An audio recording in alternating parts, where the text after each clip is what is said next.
Hello friends, आपण शिकतोय topic various ways of expressing the concentration of solution. त्यामध्ये आपण वेगवेगळे प्रकार लक्षामध्ये घेतलेले आहे. आता आपल्याला नॉर्मॅलिटीनी आपण कॉन्सन्ट्रेशन ऑफ सोल्युशन कसं एक्सप्रेस करू शकतो हे शिकायचं आहे. पण नॉर्मॅलिटीच्या कन्सेप्टमध्ये आपल्याला ग्रॅम इक्विव्हॅलंट आणि इक्विव्हॅलंट वेट म्हणजे इक्विव्हॅलंट मास याचं काम पडणार आहे. मग आपण एक काम करू, पहिले इक्विव्हॅलंट मासची कन्सेप्ट सर्व अँगलनी लक्षामध्ये घेऊ आणि मग आपण नॉर्मॅलिटीकडे आपण जाणार आहोत. पहिले आपण इक्विव्हॅलंट मास लक्षात घेऊ, मग ग्रॅम इक्विव्हॅलंट लक्षात घेऊ आणि मग आपण नॉर्मॅलिटीची कन्सेप्ट लक्षामध्ये घेणार आहोत. मग आता वेगवेगळ्या पद्धतीने इक्विव्हॅलंट मास हे एक्सप्लेन केलं जातं. सगळ्यात पहिली आपण कन्सेप्ट इक्विव्हॅलंट वेट, इक्विव्हॅलंट मासची आपण लक्षामध्ये घेणार आहोत. बघा, what is equivalent weight? It is the weight of a substance. It is the weight of a substance which combines or displaces 1 gram of hydrogen or 8 gram of oxygen or 35.5 gram of chlorine. That mass is called as equivalent mass of that substance. आता उदाहरण जर का घ्यायचं झालं तर समजा आपण NH3 चं उदाहरण या ठिकाणी घेतलं. NH3. आता हा जो नायट्रोजन आहे, हा नायट्रोजन किती हायड्रोजन सोबत कंबाईन होतो आहे? 3 हायड्रोजन सोबत, 3 ग्रॅम्स ऑफ हायड्रोजन सोबत तो कंबाईन होतो आहे. म्हणजे 14 gram of hydrogen combines with 3 grams of hydrogen. म्हणजेच 14/3 gram of nitrogen combines with 1 gram of hydrogen. मग हे जे नायट्रोजनचं जे मास आपण घेतलेलं आहे 14/3 म्हणजेच 4.66 वगैरे येईल बघा ते. तर 4.66 gram of nitrogen combines with 1 gram of nitrogen and that's why we can say that 4.66 gram is a equivalent mass of nitrogen. दुसरं एक्झाम्पल आपण या ठिकाणी लक्षामध्ये घेऊ. नेक्स्ट एक्झाम्पल, NH3च्या ऐवजी आपण घेतलं समजा H2O. H2Oचं जर का एक्झाम्पल आपण घेतलं तर यामध्ये लक्षात येतं की 16 gram of oxygen combines with 2 grams of hydrogen. मग 1 ग्रॅम ऑफ हायड्रोजनसाठी किती मास लागेल ऑक्सिजनचं? तर 8 gram. That's why the 8 gram is the equivalent mass of oxygen. लक्षात येत आहे काय डेफिनेशन सांगितली? It is the mass of a substance which combines or displaces 1 gram by weight of hydrogen, 8 gram by weight of oxygen और 35.5 by weight of chlorine. That is called as the equivalent mass of that substance. आता आपण हायड्रोजनच्या मदतीने कसं equivalent weight काढायचं हे लक्षात घेतलं. आपण नायट्रोजनचं इक्विव्हॅलंट वेट लक्षात घेतलं होतं. त्याचबरोबर आपण ऑक्सिजनचं कसं काढायचं ते पण आपण इथे बघितलेलं आहे. समजतंय नाही? आता या ठिकाणी समजा आपण दुसरा एक एक्झाम्पल या ठिकाणी घेऊ आणि ते घेतलं आपण NaClचं. NaCl. आता 23 grams of sodium combines with 35.5 grams of chlorine. मग 35.5 ग्रॅम ऑफ क्लोरीन सोबत सोडियमचं जेवढं मास कंबाईन होईल ते सोडियमचं असेल इक्विव्हॅलंट मास. म्हणजे सोडियमचं इक्विव्हॅलंट मास किती असलं पाहिजे? 23.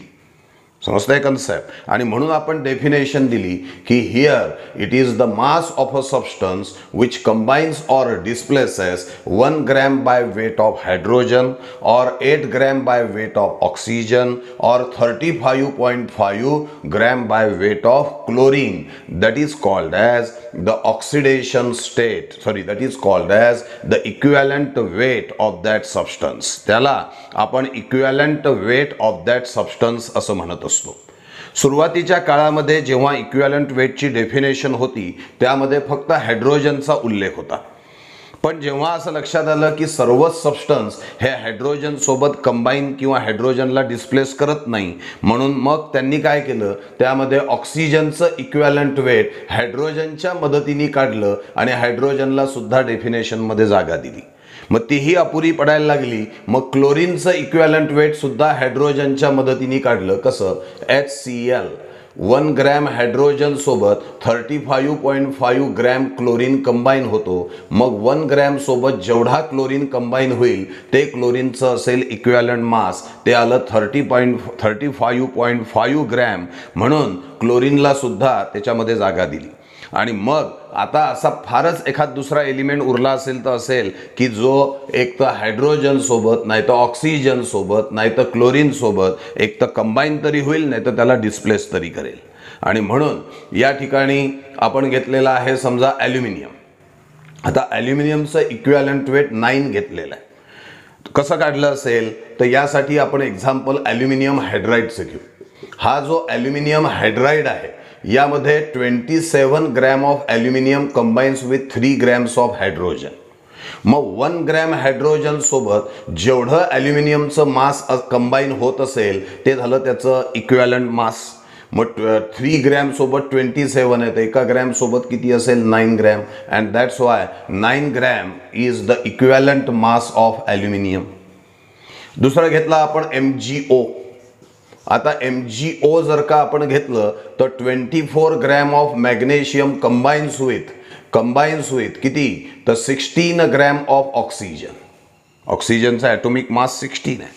मग 24 हे आहे ॲटॉमिक मास मॅग्नेशियमचं आणि 16 ॲटॉमिक मास आहे ऑक्सिजनचं. म्हणजे 24 grams of magnesium combines with 16 grams of oxygen. मग आता 8 ग्रॅम ऑक्सिजन सोबत जेवढं मॅग्नेशियमचं मास कंबाईन होईल that will be the equivalent mass of magnesium. मग 16 ग्रॅम ऑक्सिजन सोबत 24 ग्रॅम मॅग्नेशियम कंबाईन होतोय. मग 8 ग्रॅम ऑक्सिजन सोबत किती मॅग्नेशियम कंबाईन होईल तर 12 ग्रॅम होईल. And that's Y 12 gram is the equivalent mass of magnesium. ठीक आहे की नाही. तर याच पद्धतीने या ठिकाणी सोडियमचं सुद्धा त्या ठिकाणी काढलेलं आहे किंवा सिल्वरचं सुद्धा काढलेलं आहे. कसं काढलं असेल सोडियमचं कशा पद्धतीने काढलं असेल लक्ष द्या. आपण Na2O घेऊ, sodium oxide. 23 grams of sodium combines with, लक्ष द्या 23 नाही 23 तर त्याचा ॲटॉमिक मास आहे 2 सोडियम ॲटम्स आहे. मग 2 × 23 म्हणजे 46 gram of sodium combines with 16 gram of oxygen. बरोबर आहे की नाही. 2 सोडियम, एका सोडियमचा ॲटॉमिक मास 23 म्हणजे 2 सोडियमचं झालं 46. मग 46 grams of sodium combines with 16 gram of oxygen. मग 8 ग्रॅम ऑक्सिजन सोबत जेवढा सोडियमचं मास कंबाईन होईल that will be the equivalent mass of sodium. मग 16 सोबत 46 आहे तर 8 सोबत किती असेल 23. That's why 23 is the equivalent mass of sodium. तसंच सिल्वरचं सुद्धा त्या ठिकाणी काढता येईल. AgCl हे आपण सिल्वर क्लोरीनच्या मदतीने आपण ते कॅल्क्युलेट करू. समजा AgCl घेतला आपण तर 108 gram of silver combines with 35.5 grams of chlorine. मग 35.5 ग्रॅम्स ऑफ क्लोरीन सोबत जेवढं मास सिल्वरचं कंबाईन होतं ते त्याचं इक्विव्हॅलंट मास आहे. That's Y 108 is the equivalent mass of silver. म्हणजे या ठिकाणी सरळ एक साधी गोष्ट आहे की एखाद्या सबस्टन्सचं जे मास 1 ग्रॅम ऑफ हायड्रोजन सोबत किंवा 8 ग्रॅम ऑफ ऑक्सिजन सोबत किंवा 35.5 ग्रॅम ऑफ क्लोरीन सोबत कंबाईन किंवा डिस्प्लेस त्याला करत असेल त्या मासला आपण त्या सबस्टन्सचं काय म्हणू शकतो तर equivalent mass of that substance असं म्हणू शकतो. ही झाली पहिली कन्सेप्ट आपण जी घेतली आहे ती इक्विव्हॅलंट मासची. आता दुसऱ्या कन्सेप्टकडे आपल्याला जायचं आहे. आता इक्विव्हॅलंट मास ऑफ एलिमेंट कसं काढलं जातं बघा. Equivalent mass of element is equal to atomic mass of that element divided by valency. आता सोडियमचं इक्विव्हॅलंट वेट काढायचं आहे तर त्याचा ॲटॉमिक मास किती आहे 23, त्याची व्हॅलन्सी 1 आहे. That's why equivalent weight of sodium is 23. ॲल्युमिनियमचं ॲटॉमिक मास 27 आहे, त्याची व्हॅलन्सी 3 आहे. इक्विव्हॅलंट मास ऑफ ॲल्युमिनियम 9 आहे. Equivalent weight of calcium is equal to atomic mass of calcium divided by valency 40 divided by 2 म्हणजे 20 आहे. Equivalent mass of oxygen is equal to atomic mass 16 divided by valency 2 म्हणजे 8 is the equivalent mass of oxygen. Equivalent mass of nitrogen is equals to atomic mass divided by valency 14 divided by 3 म्हणजे 4.66. Equivalent mass of chlorine is equal to atomic mass upon valency 35.5 divided by 1 म्हणजे 35.5. This is one more way to find out the equivalent weight of element. The formula is equivalent weight of element is equals to atomic mass divided by valency. आता equivalent mass of a molecule is equal to molecular mass divided by valency into atomicity. आता उदाहरणार्थ ऑक्सिजनचं equivalent weight काढायचं आहे. मग कसं काढणार? Equivalent weight of oxygen is equal to molecular mass किती 32, त्याची व्हॅलन्सी 2 आहे. आणि atomicity, what is atomicity? Number of atoms present in a molecule. O2 मध्ये किती ॲटम्स आहेत? ऑक्सिजनचे 2 आहेत, म्हणजे ॲटोमिसिटी त्याची 2 आहे. मग मोलार मास आहे 32 अपॉन 2, व्हॅलन्सी आहे 2, काय आहे त्याची? ॲटोमिसिटी, म्हणजेच आन्सर येतं 8. Equivalent mass of nitrogen is equal to molecular mass 14 + 14 28 divided by valency 3 आणि 2 ॲटम्स आहे मॉलिक्यूलमध्ये म्हणून ॲटोमिसिटी 2. 28 डिवायडेड बाय 3 × 2 येतं 4.66. Equivalent weight of chlorine, molar mass घ्या त्याचं 71 आहे. 35 + 35.5 + 35.5 71 डिवायडेड बाय व्हॅलन्सी 1 आहे, ॲटोमिसिटी 2 आहे. इक्विव्हॅलंट वेट आलं 35.5. ओझोनमध्ये ऑक्सिजनचं इक्विव्हॅलंट मास आपल्याला काढायचं आहे.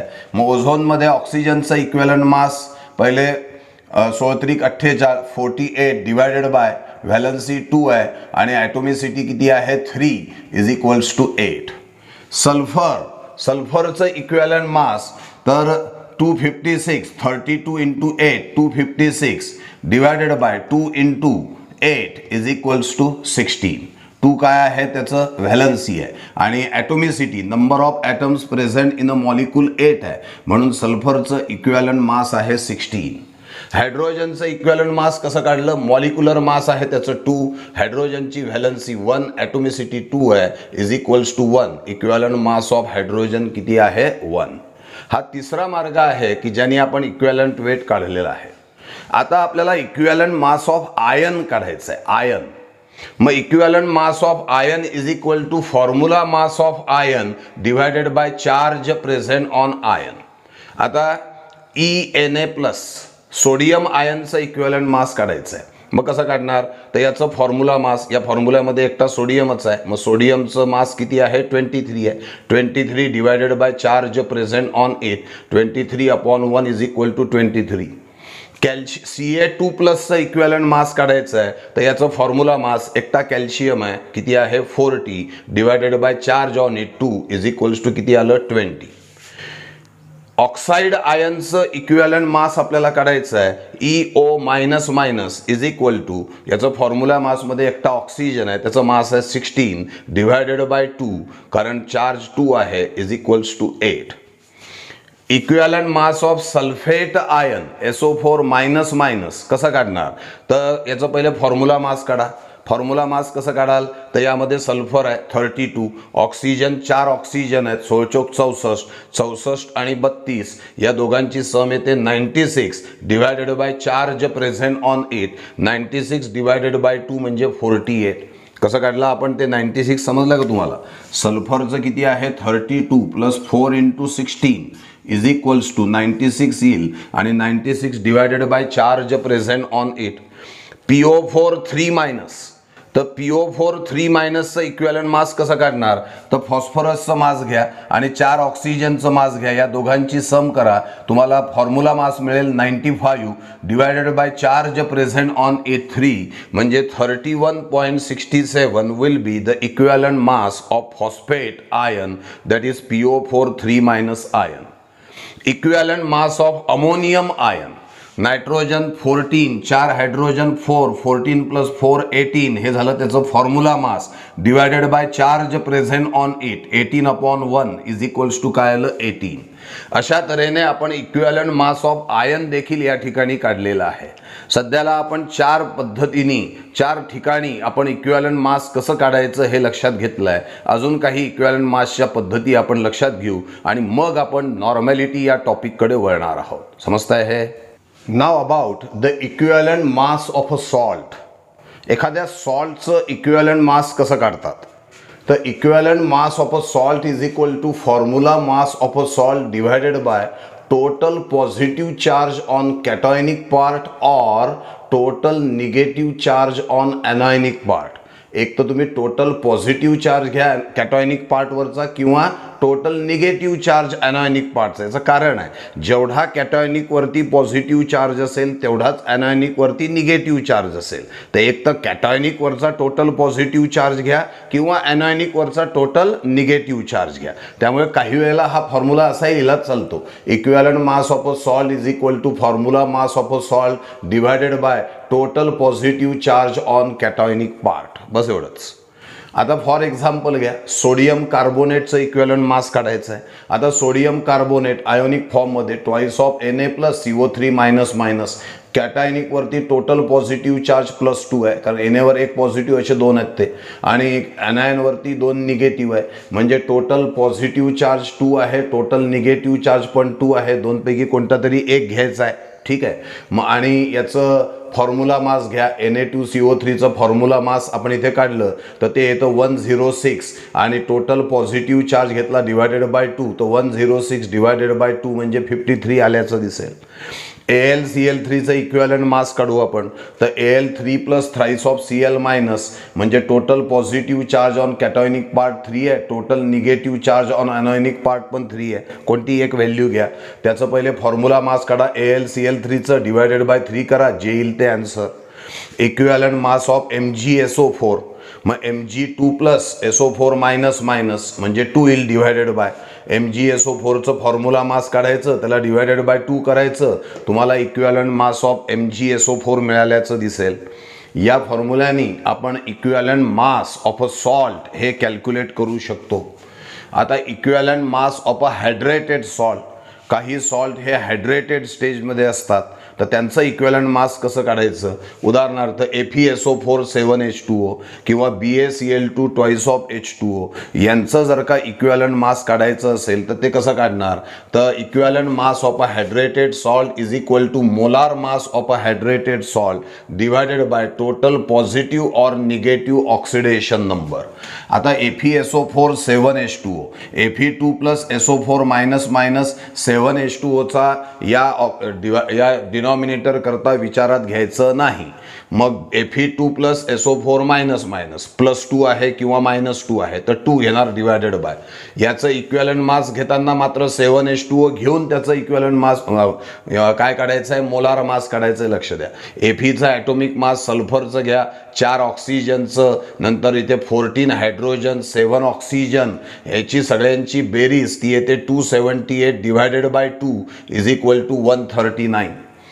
BaCl2 ट्वाइस ऑफ H2Oचं इक्विव्हॅलंट मास कसं काढणार. पहिले याचं मोलार मास काढून घ्या सगळ्याचं. BaCl2 ट्वाइस ऑफ H2Oचं, ज्यामध्ये एक Ba असेल, 2 क्लोरीन असेल, 4 हायड्रोजन आणि 2 ऑक्सिजन असतील. या सगळ्यांच्या ॲटॉमिक मासची सम म्हणजे molar mass of BaCl2 twice of H2O. Ba2 plus twice of Cl minus, इथे +2 -2 आहे, डिवायडेड बाय 2 केलं, किती आलं, 122 आल्याचं आपल्याला दिसून येतं. आता जो मेन पार्ट आहे आपल्याला, कारण आपण नॉर्मॅलिटी या टॉपिक करता हे सगळं बघत होतो, तर नॉर्मॅलिटी मोलॅरिटी काढताना आपण शक्यतोवर ॲसिड आणि बेसची आपण काढत असतो. तर नॉर्मॅलिटी काढण्यासाठी आपल्याला इक्विव्हॅलंट मास ऑफ ॲसिड आणि इक्विव्हॅलंट मास ऑफ बेस लागणार आहे. तर कसं काढतात, तर for acid and base equivalent mass is equal to molar mass upon X. आता जर का ॲसिड असेल तर X असतो बेसिसिटी फॉर द ॲसिड, आणि जर का बेस असेल तर बेसची असते ॲसिडिटी फॉर द बेस. आता हे काय भानगड आहे, बेसिसिटी फॉर द ॲसिड कशी काढायची. समजा HCl घेतला, हा HCl वॉटरमध्ये डिसोशिएट होऊन काय देतो, H plus plus Cl minus, म्हणजे हायड्रोजन किती H प्लस आयन देतो, एक H प्लस. मग या HCl ॲसिडची बेसिसिटी किती आहे, 1.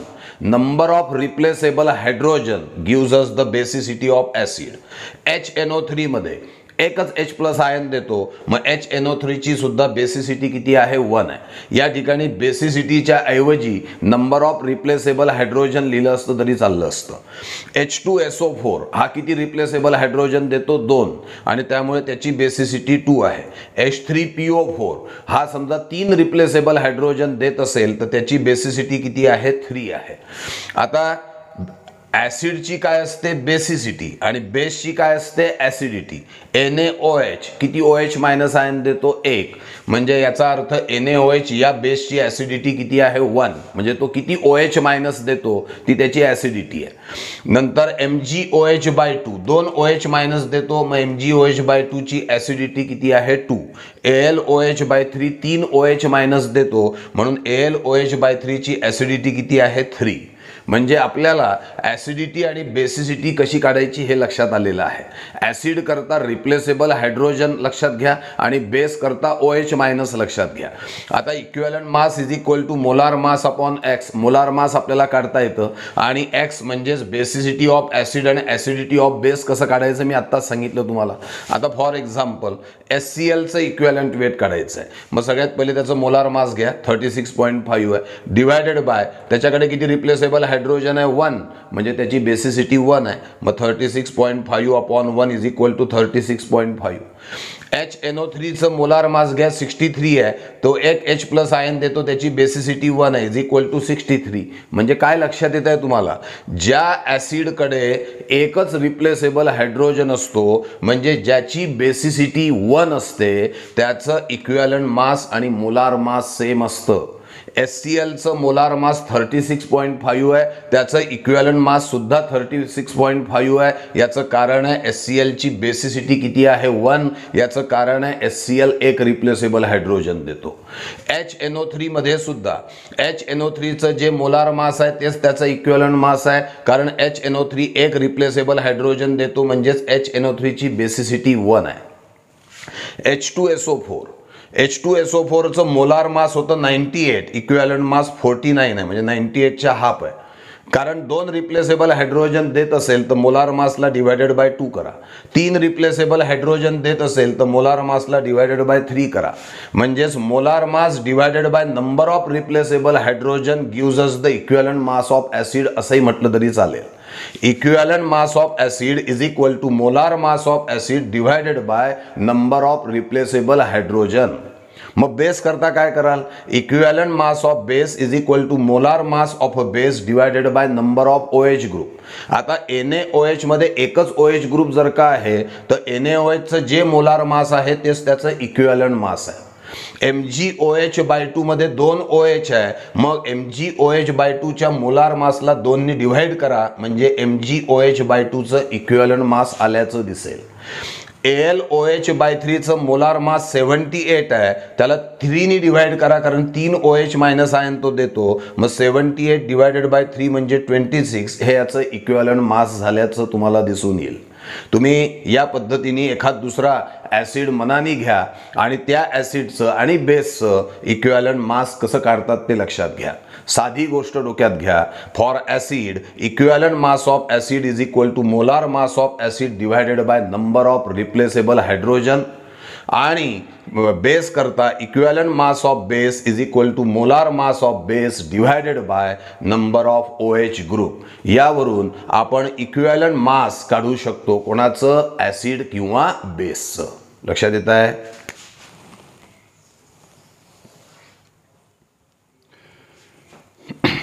आता लक्ष द्या, आपल्याला माहिती आहे की मोल ज्याला आपण ग्रॅम मोल असं देखील म्हणत असतो, म्हणजेच काय, it is the molar mass of a substance in gram.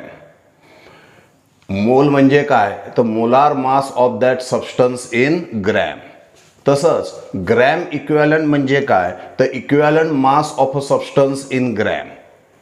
Comparatively लक्षात घ्या, मोल means molar mass of a substance in gram. मग ग्रॅम इक्विव्हॅलंट किंवा त्याला नुसतं इक्विव्हॅलंट पण म्हणतात, is equivalent mass of a substance in gram. दुसरं, नंबर ऑफ मोल्स कसे काढतो आपण तर मास अपॉन मोलार मास हा फॉर्म्युला आपण वापरतो. Number of moles is equals to mass upon molar mass. तर नंबर ऑफ ग्रॅम इक्विव्हॅलंट कसे काढणार तर मास अपॉन इक्विव्हॅलंट मास आपण घेणार. इकडे आहे number of moles is equal to mass upon molar mass, मग number of gram equivalent is equal to mass upon equivalent mass. आपण या ठिकाणी काही प्रॉब्लेम्स घेतले आहेत ते सोडवले की या दोन्हीचा अर्थ लक्षात येईल. Find the number of moles and number of gram equivalent of 0.4 gram of NaOH. आता हे जे प्रॉब्लेम आहे पहिलं, याचे आपल्याला पहिले नंबर ऑफ मोल्स काढायचे आहेत. मग number of moles is equals to mass 0.4 upon molar mass आहे त्याचं 40 म्हणजेच 4 अपॉन किती येईल 400 म्हणजेच 1/100 म्हणजेच किती येईल 10⁻⁻². नंबर ऑफ मोल्स किती आले 10⁻⁻² म्हणजे 0.01 एवढे मोल्स आले. आता याचाच नंबर ऑफ ग्रॅम इक्विव्हॅलंट काढायचे. Number of gram equivalent is equals to mass किती आहे 0.4. NaOHचं इक्विव्हॅलंट मास सुद्धा 40च आहे. NaOHचं मोलार मास जेवढं आहे तेवढंच त्याचं इक्विव्हॅलंट मास आहे, कारण NaOH मध्ये एकच OH असतो. म्हणजे याचा अर्थ त्याची ॲसिडिटी 1 आहे. एक OH एक ॲसिडिटी ज्या बेसची आहे त्याचं मोलार मास आणि इक्विव्हॅलंट मास सेम असतं आणि त्यामुळे त्याचे नंबर ऑफ मोल्स आणि त्याचे नंबर ऑफ ग्रॅम इक्विव्हॅलंट हे सेम आल्याचं तुम्हाला दिसेल.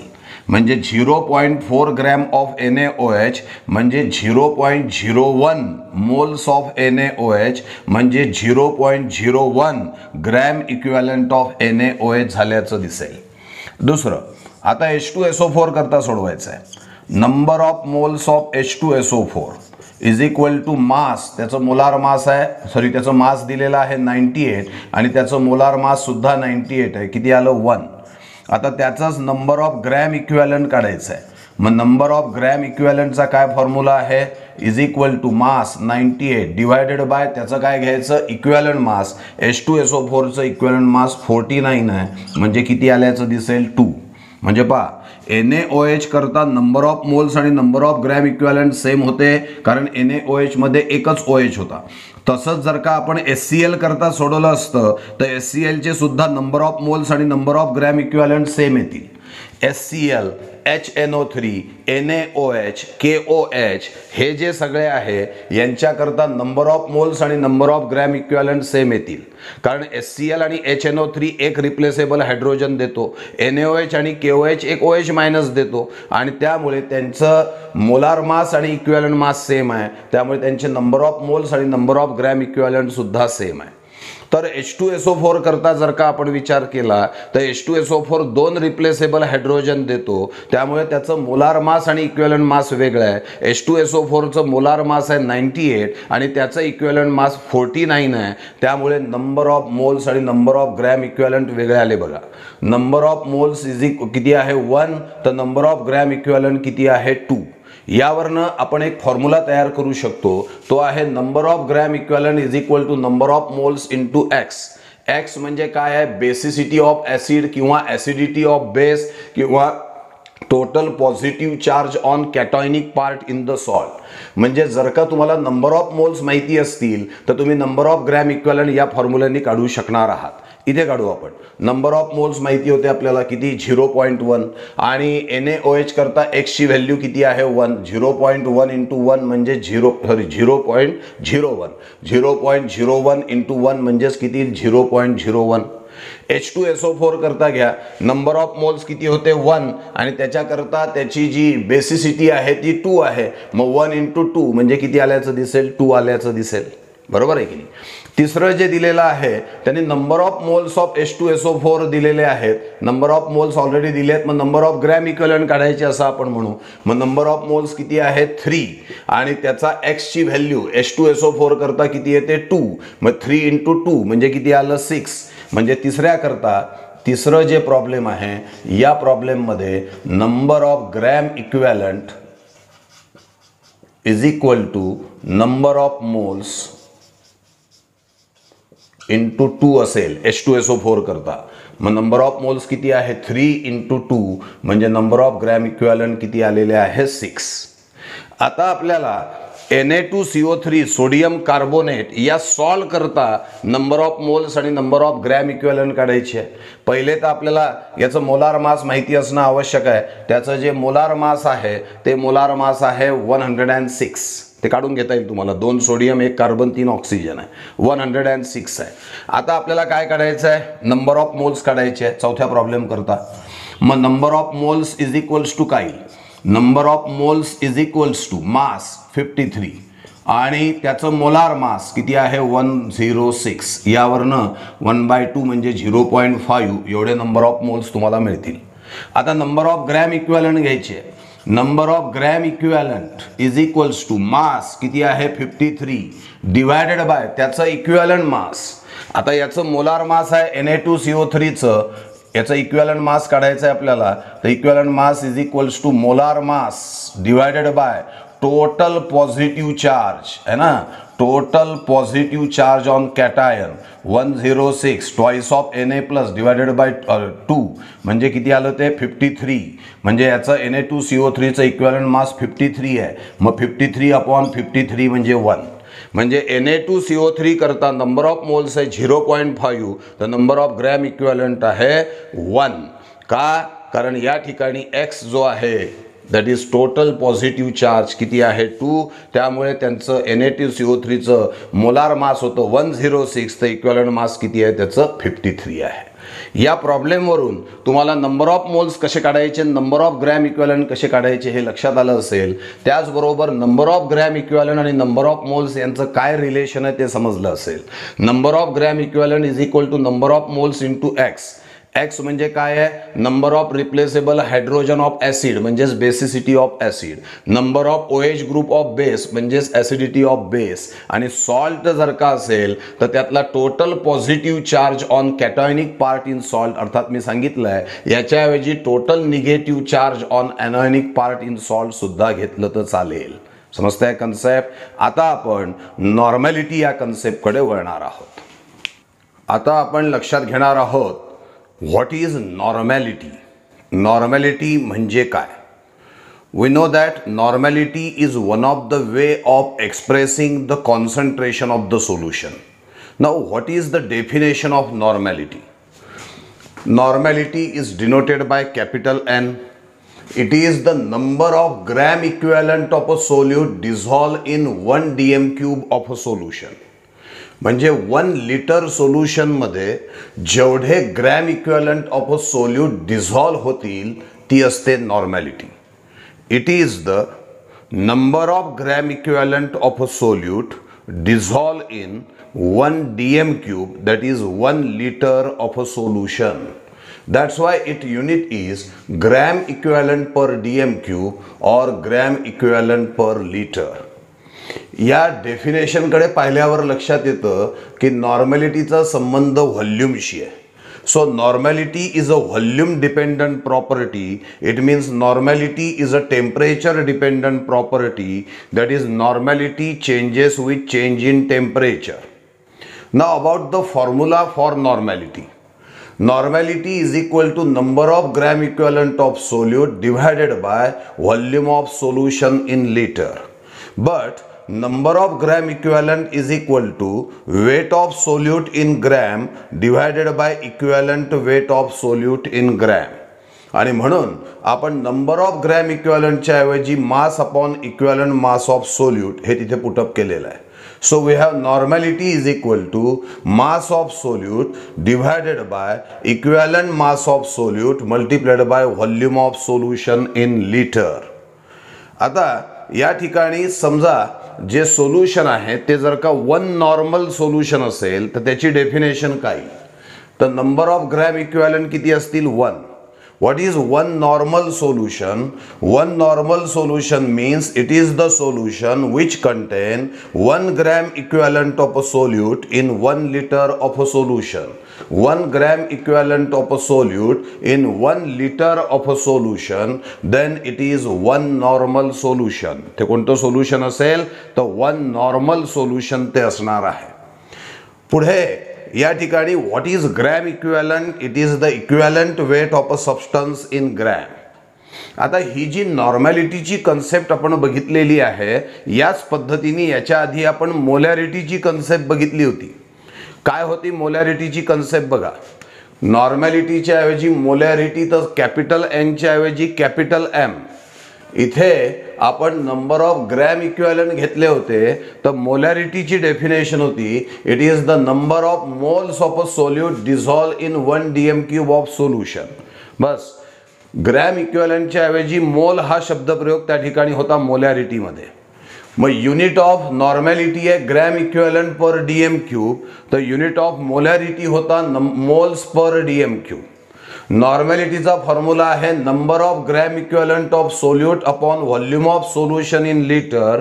तर मोलॅरिटीचा फॉर्म्युला होता number of moles of solute divided by volume of solution in litre. या ठिकाणी सुद्धा इक्विव्हॅलंट मासच्या ऐवजी मोलार मास होतं. मोलॅरिटीच्या वेळेला आपण म्हटलं नॉर्मॅलिटी व्हॉल्यूम डिपेंडंट प्रॉपर्टी आहे, म्हणजेच टेम्परेचर डिपेंडंट प्रॉपर्टी आहे. म्हणजे normality changes with change in temperature. तर molarity also depends upon volume. Molarity also depends upon volume. That is molarity also depends upon temperature. So molarity changes with change in temperature.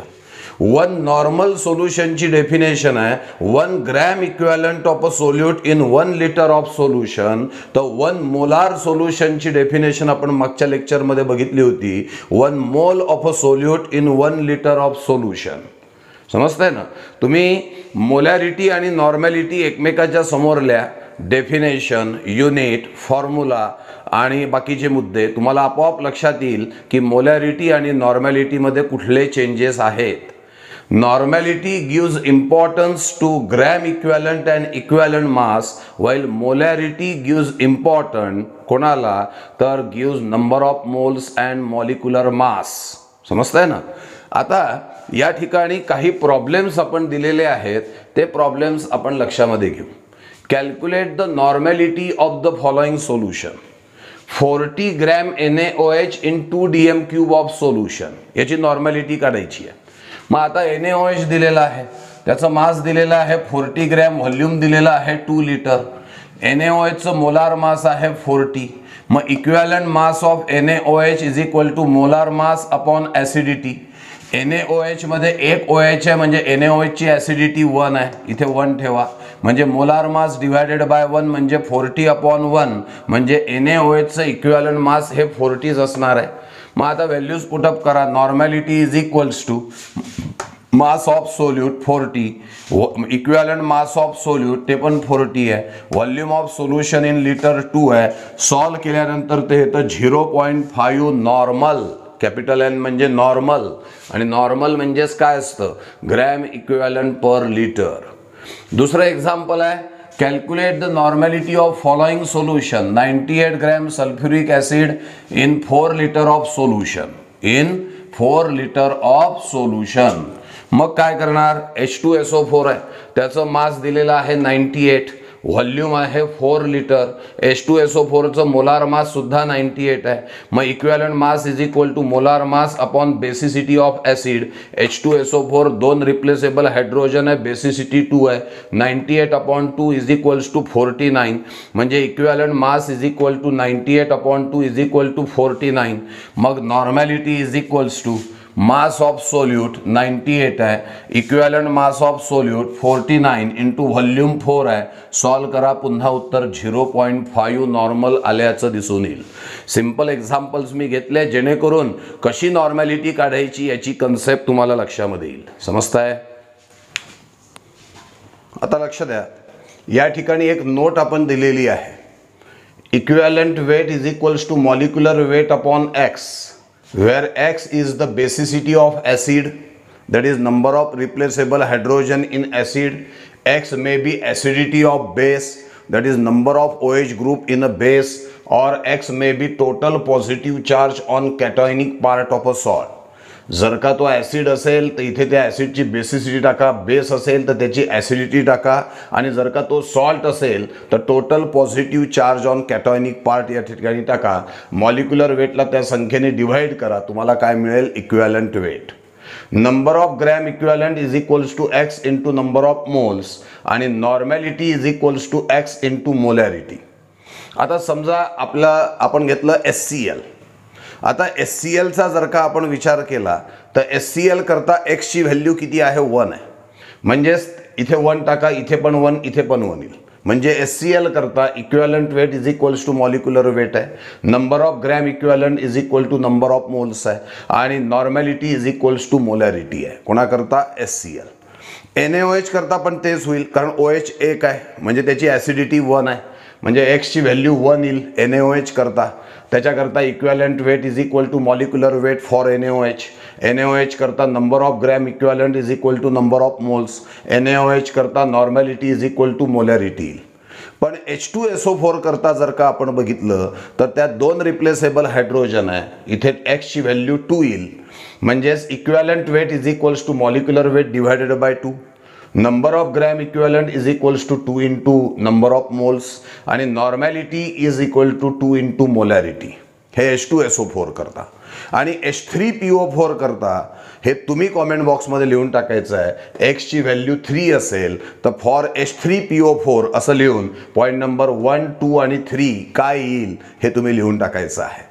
एक problem मी या ठिकाणी तुमच्यासमोर घेतलेला आहे just हे explain करण्यासाठी. 98 gram of sulphuric acid in 1 litre आहे. मग आता H2SO4चं मोलार मास किती आहे 98 आहे. इक्विवॅलंट वेट किती आहे 49. म्हणजेच equivalent weight is equals to molecular weight upon 2. 98 upon 2 म्हणजे किती आलं 49.